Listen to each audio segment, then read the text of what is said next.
Hey Magic fans, and welcome to the Let's Talk Magic podcast game day preview. Today we are looking at game number 46 for the Orlando Magic. It's the visit of the Phoenix Suns to the Kia Center in Orlando, Florida. Tip time, UK 11 p.m. and Florida 6 p.m. And to watch here in the UK, you are going to need an active NBA League Pass subscription. This game is one where Phoenix are an all-star filled team, and it was going to be a real big challenge on the first night of a back-to-back. For the Magic, this is the single home game before hitting the road for the next 5. Let's talk about the Magic first of all. Regular season record of 23 and 22. We have lost the last 2 and are 3 and 7 in the last 10 played. Our home record officially is 14 and 7. Though remember, one of those losses was in Mexico City. At present, we are sitting in 8th. Chicago are starting to put a little bit of pressure on us from the 9th position, but we are genuinely keeping pace with Miami at this moment in time, who are 7th. As to points per game, we are scoring 111.3, conceding 111.1. Offensive rating is 24th in the NBA, and the defensive rating has dropped back to the 5th one. Last time out, bit of a disappointing one in all honesty. Full strength Orlando lost on the road to an injury decimated Memphis Grizzlies, 106-107. On that final possession, the Magic inbounded the ball with a little under 5 seconds remaining. We were 1 down and we were in the bonus. Paolo Banchero was being double teamed, including by the Defensive Player of the Year, Jaren Jackson Jr. And Paolo found a wide open Joe Ingles out on the left wing. Unfortunately, Joe's 3-point attempt rimmed out at the buzzer and we fell to that defeat. Debate rages at this moment in time between Magic fans as to whether this was the right play or not. It was certainly a great look. However, Joe Ingles had not shot the ball well all night. He just subbed into the game for that possession. But that being said, it was a good look. His feet were set and he was ready to receive the ball. It was a matter of millimetres away. It was heartbreaking. But for me, the game should never have come down to that single moment. Let's be fair.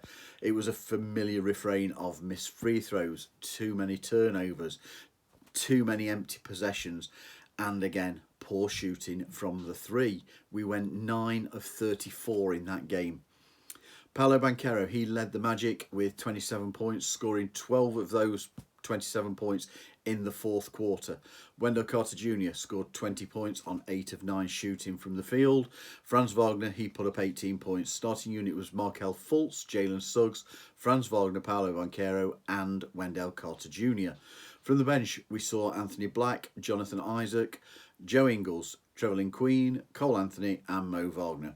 And as to tonight, well, it's interesting. Jalen Suggs exited the game at 7:35 mark in the first quarter against Memphis following a collision. He didn't return with a bruised left knee. He is not on our injury report for tonight, and so he should be available. Gary Harris, he is listed out again, 12th consecutive game. Jet Howard, G League assignment, so he's not available. Kevon Harris is simply, as always, listed as G League 2-way out. So Coach Mosley could actually go with that preferred unit at the starting 5 again. But bear in mind, this is the first night of a back-to-back, so it's likely that we don't see Markelle Fultz and Jonathan Isaac in one or other of these 2 games as part of their injury management plans. Let's talk about the Phoenix Suns.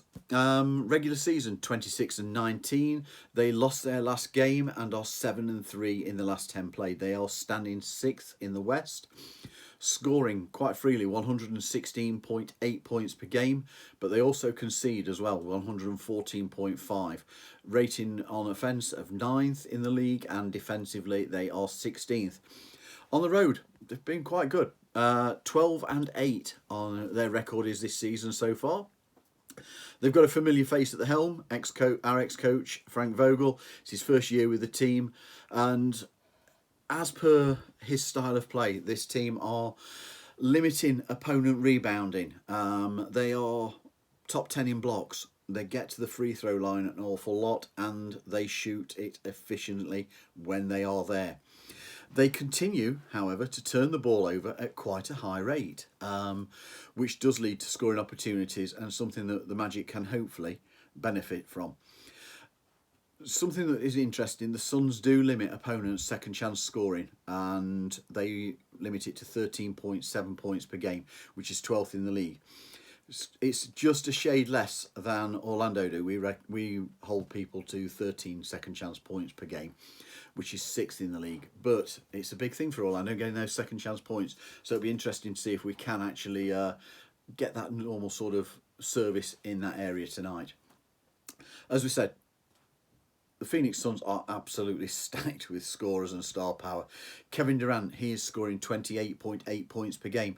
Devin Booker, 28.2 points per game. And Bradley Beal, 17.8. They can all handle the ball and they can all create their own shot. Grayson Allen, tough defender. He scores effectively 13.6 points per game, and Eric Gordon 12.5 points per game. And both those two can be lethal from range.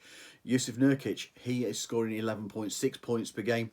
Big, strong man at centre. It's going to be a big battle, that one, for Wendell Carter Jr. Last time out, the Phoenix Suns took a 130... I'll start again. They took a 131 to 133 loss in Indiana to the Pacers on January 26th. Phoenix put up 40, 40 and 34 in the opening three quarters. However, final quarter, it was a dismal 17 points in that period, and Phoenix were outscored by the Pacers to the tune of 11 points. Devin Booker led the team with an absolutely massive 62 points. He made 22 of his 37 field goal attempts, including going 6 of 12 from the three. Kevin Durant, he put up 20 points, Bradley Beal 12, Grayson Allen 11, and the bench was led by Eric Gordon with 14. Starting five was Devin Booker, Bradley Beal, Grayson Allen, Kevin Durant and Yusuf Nurkic. From the bench, Eric Gordon, Drew Eubanks, Josh Okogie, Chimezie Metu and Keita Bates-Diop. As to tonight, they do have a couple of concerns. Damian Lee and Bol Bol, our former guy, are both confirmed as being out. Two big ones here. Bradley Beal and Yusuf Nurkic are both day-to-day and questionable. Now, if Frank Vogel loses both those two, he has two big gaps to fill in that starting unit. It'll be interesting to see what he can do should they go down, because some of the cover that you would expect for them is actually out injured at this moment in time. Head-to-head with the Phoenix Suns, it's not great. 68 regular season games played, and we trailed 27-41. We last played this season on New Year's Eve. Very hard-fought game in Phoenix that saw the Magic fall to a loss by 107-112. Unfortunately, it's a regular refrain, this one. Unfortunately, Orlando's shooting went cold in that final quarter. We missed multiple open looks to maintain and then to retake a small lead that had been secured after having come back from 16 points down. Last season, the series was split at 1-1, and Orlando won the home game. That was November 2022. So final thought for tonight. We can't overreact to their star power scoring. Devin Booker and Kevin Durant will get their shots away. They will get their opportunities. And it's a must, whilst we try to limit them, to not overreact. We can't ignore their other players who are capable of getting it going and hurting us with some good shooting. They have multiple players that are capable. Perhaps I would suggest the bigger battle for Orlando in this one is the mental one. We've had multiple losses in close games and those losses have seen repeated turnovers, poor shooting, missed opportunities. And it has to be having a sapping effect on confidence with this team at this moment in time. No one can pretend as a Magic fan that it's been fun to watch some of these recent games. It's been difficult at times, and it's certainly been disappointing. So for the team, communication and unity has to be something that they are focusing on. It's absolutely essential so as they can break out of this slump. If you are going tonight, get behind the team. Don't get on the backs. Get behind them. Give them some moral support, because I think they're going to need it. And in keeping that defensive discipline tonight and the work ethic, this team still is a tough prospect for any opponent. If you enjoyed this preview, please give it a thumbs up, share it, follow us on YouTube, subscribe to the channel, and more importantly, let's go Magic. Let's get that W.